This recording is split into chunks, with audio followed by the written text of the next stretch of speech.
नमस्कार। आज कल पूरी दुनिया में देश का अपमान हो रहा है।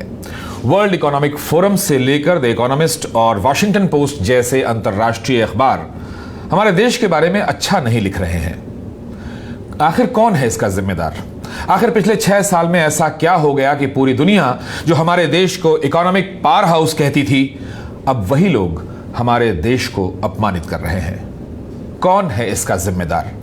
क्या खुद भारत की सरकार की नीतियां, या सरकार को चलाने वाली सबसे बड़ी पार्टी? देखिए द इकोनॉमिस्ट के कुछ कवर पेज।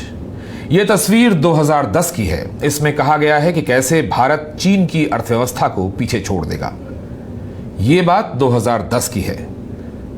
फिर 2014 में मोदी जी आए, लेकिन उनके आने से पहले, उनके आने की आहट को पाकर द इकोनॉमिस्ट ने कवर पेज पर कहा कि क्या मोदी भारत को बचाएंगे या बर्बाद कर देंगे। याद कीजिए मोदी जी ने क्या कहा था। ये 5-6 साल पहले की बात है। मैं याद दिलाता हूं। उन्होंने कहा था कि भारत को वे विश्व गुरु बनाना चाहते हैं। बड़े बड़े अर्थशास्त्री और व्यापारी आज ये कह रहे हैं कि अर्थव्यवस्था चौपट हो चुकी है। और सोने पे सुहागा ये कि मोदी सरकार की नीतियों का हवाला देते हुए अंतर्राष्ट्रीय मीडिया अब ये कहने लगा है कि भारत के प्रधानमंत्री नरेंद्र मोदी दुनिया के सबसे बड़े लोकतंत्र के लिए खतरा बन चुके हैं। ये हम नहीं कह रहे हैं, ये अंतर्राष्ट्रीय मीडिया कह रहा है और अंतर्राष्ट्रीय कॉर्पोरेट वर्ल्ड कह रहा है।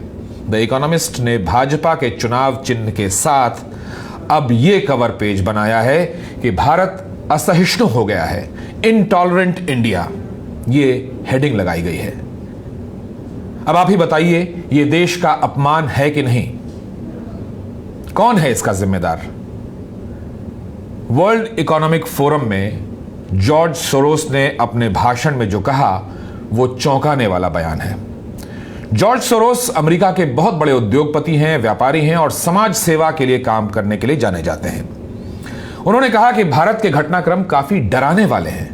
उन्होंने कहा कि ओपन सोसाइटी यानी खुले समाज के लिए राष्ट्रवाद का भड़कना अच्छा नहीं है। राष्ट्रवाद खुले समाज के लिए सबसे बड़ा दुश्मन है।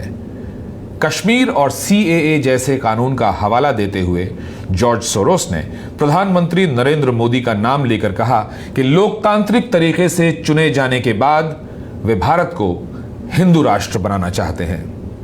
तो कहां तो भारत को विश्वगुरु बनाने का वादा किया गया था और कहां दुनिया भर में देश का नाम बदनाम हो रहा है। इंटरनेशनल मीडिया और इंटरनेशनल कॉर्पोरेट वर्ल्ड भारत के बारे में क्या कह रहा है, ये अफसोसनाक है। इसके लिए कौन जिम्मेदार है? ये बात हमको और आपको जरूर सोचनी चाहिए कि आखिर ऐसा क्यों हो रहा है। एक सर्वे में भारत को लोकतंत्र के पैमाने पर डाउनग्रेड कर दिया गया। डेमोक्रेसी इंडेक्स में 10 पायदान नीचे कर दिया गया।